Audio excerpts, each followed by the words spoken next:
आज आपण पाहणार आहोत छोले कसे बनवायचे, छोल्याची भाजी कशी बनवायची, झटपट आणि चटकन बनवून तयार होणारी, कमी इन्ग्रेडियंट्समध्ये बनणारी आणि विकत सारखी सेम आपण आपल्या घरी भाजी बनवू शकतो।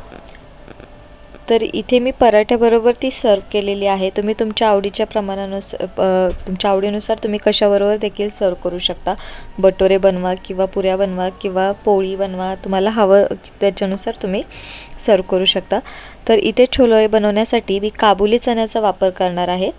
तर काबुली चणे हे मी रात्री 5 ते 6 तास आपल्याला छान भिजवत ठेवायचे आहेत। आता मी हे छान पाण्यात धुवून घेऊन 2 ते 3 शिट्ट्या मी हे कुकरला काढून घेणार आहे, जेणेकरून हे जे आहेत ते मऊ पडतील, असे एकदम सॉफ्ट लागतील। तर आता याच्यामध्ये मी 1 ग्लास पाणी घातलेलं आहे, त्याच्यामध्ये आपण चवीनुसार मीठ घालूयात व कुकरला याच्यात 2 ते 3 शिट्ट्या काढून घेऊया।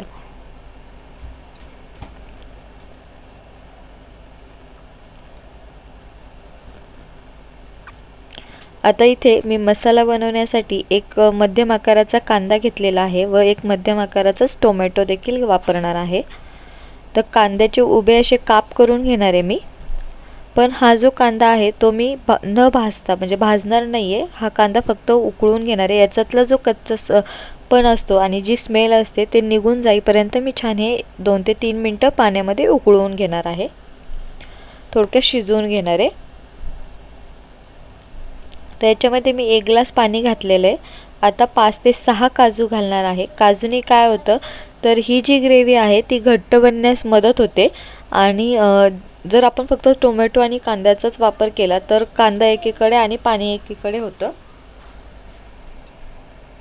काजूनी ती जी कन्सिस्टन्सी आहे ती घट्ट होण्यास मदत होते।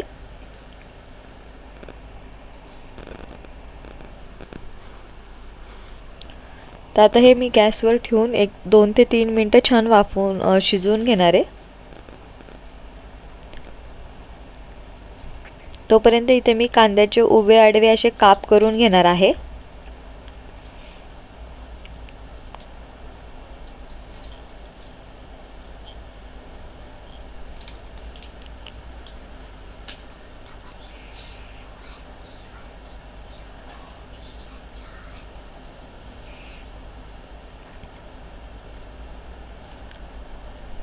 व 5 ते 6 लसूण पाकळ्या देखील मी घेतलेल्या आहेत। आता कांदा थोडा रूम टेम्परेचरवर थंड झाला की आपण मिक्सरला ह्याची बारीक अशी पेस्ट करून घ्यायची। कुठेही गाठी किंवा जास्त जाडसर असं न वाटता एकदम फाईन पेस्ट आपल्याला बारीक वाटण करून घ्यायचं आहे। तर इथे तुम्ही पाहू शकता छान बारीक झालंय।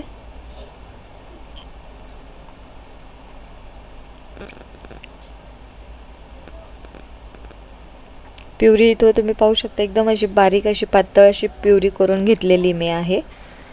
हे देखील मी कुकरला 3 शिट्ट्या काढून घेतल्यात। तोपर्यंत इथे आपण कढई गरम होण्यासाठी ठेवूयात।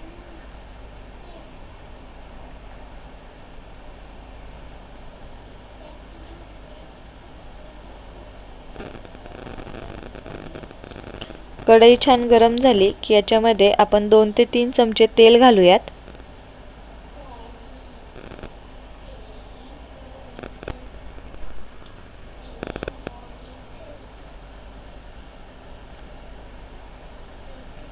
तेल छान गरम झालं की याच्यामध्ये मी कस्तुरी मेथी घालणार आहे।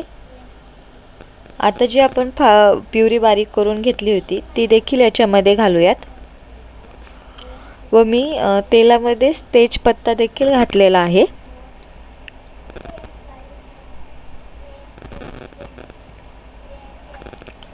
आता ही प्युरी देखील आपल्याला छान तेलामध्ये परतवून घ्यायची, जेणेकरून त्याच्यात जर काही कच्चेपणा असेल किंवा जी काही हे असेल तर ते छान व्यवस्थित भाजल्या जाईल व त्याची एक टेस्ट छान उतरेल।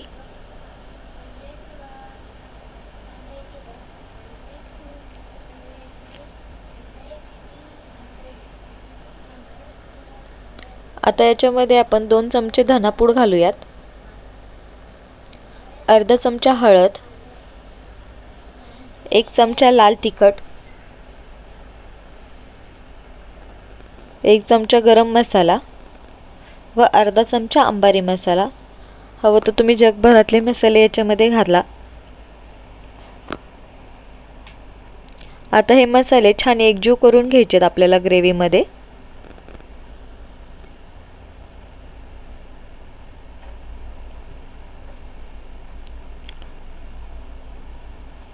मी जे मिक्सरमध्ये थोडंसं राहतं त्याच्यामध्ये पाणी घालून घेणार आहे.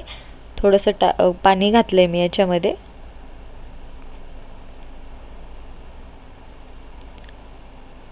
आता ही ग्रेव्ही मी 5 ते 6 मिनटं छान परतवून घेणार आहे. याच्यामध्ये मी काळे मिरे पूड घातलेली आहे.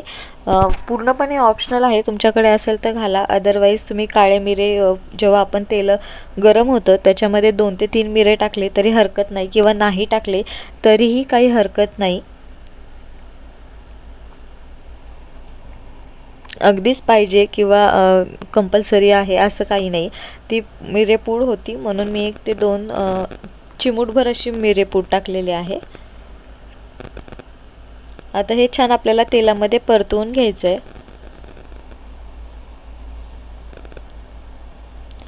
आता याच्यामध्ये मी छोलेचा मसाला जो असतो तो घालून घेणार आहे. तो देखील आपण मसाला ह्याच्यामध्ये छान मिक्स करून घ्यायचा आहे, एकजीव झाला पाहिजे.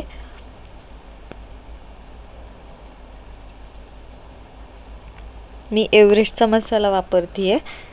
तुमच्याकडे जो कोणता अवेलेबल असेल तो तुम्ही वापरू शकता. आता तुम्ही इथं पाहू शकता त्याचा रंग देखील चेंज झाला आहे आणि 1-2 मिनटं मी झाकणावर ही ग्रेव्ही छान वाफवून घेतली. आणि आता याच्यामध्ये चवीनुसार मीठ घालूयात.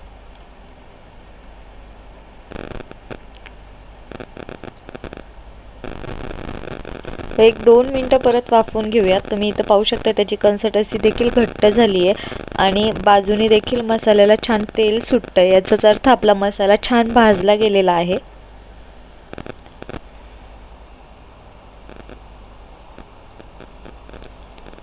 आता याच्यामध्ये जे आपण काबुली चना घेतला होता तो छान आपण मिक्स करून घेऊयात, जेणेकरून याला सर्व छान हे लागेल, मसाला लागेल व हे सर्व मिक्स होतील.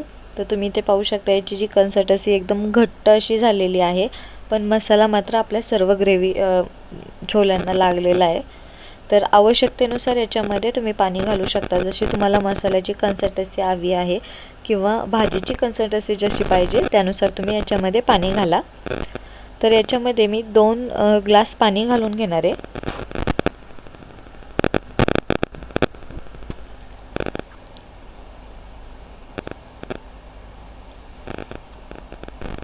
एक 5 ते 10 मिनटं हे छान मी शिजवून घेणार आहे मध्यम आचेवरती. तर तुम्ही ते पाहू शकता आपल्या भाजीची कन्सिस्टन्सी देखील बदलत चालली आहे आणि छान अशी त्याला तरी देखील येते. तर इथं आपली भाजी बनवून तयार झालेली आहे. तर पाहू शकता. अशाच नवनवीन व चमचमीत रेसिपीसाठी आपल्या चॅनलला लाईक शेअर